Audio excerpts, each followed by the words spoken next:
그래서 총평하시면 네. 부동산 정책 실패다? 실패 이미 했고요. 파국을 향해 가고 있어요. 본인이 옳다고 생각하는 거 외에는 전혀 보지 않고요. 일단 시장에 대한 이해가 조금 부족하다는 생각이 들어요. 실패라고 규정을 네, 하는데 네.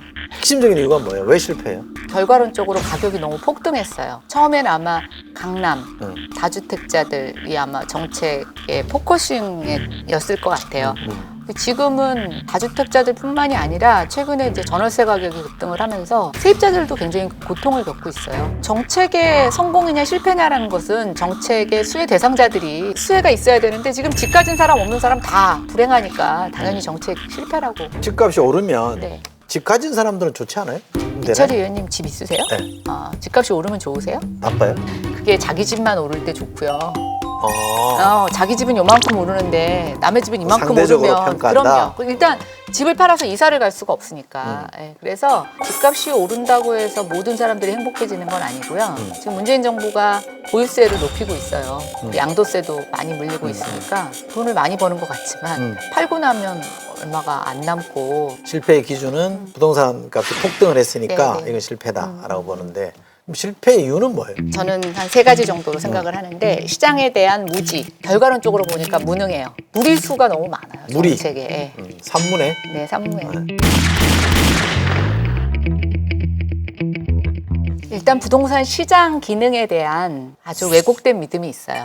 부동산 시장에들은 투기꾼들이 항상 있고 규제하지 않으면 가격이 올라가. 네, 그래서 항상 공공이 개입을 해서 그 투기를 억제해야 돼라고 하는 좀 삐뚤어진 믿음이 있어요.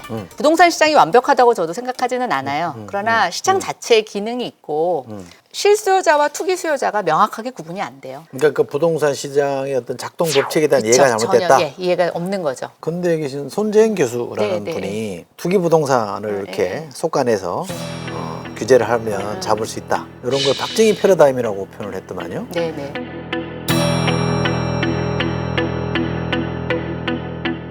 개발 시대 때부터 이미 뿌리가 있는 게 박정희 패러다임이고 아직도 거기서 못 벗어나고 있다. 근데 같은 얘기예요? 소득 1만 불 시대에 갇혀 있다. 지금 문재인 정부의 부동산 정책은. 그 낡은 패러다임에서 네, 못 벗어난다 그렇죠. 이거네요.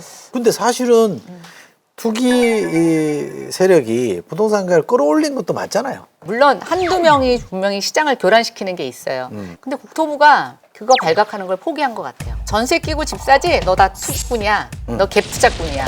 그러고서는 당신이 갭 투자가 아니라는 걸 나한테 증명해봐.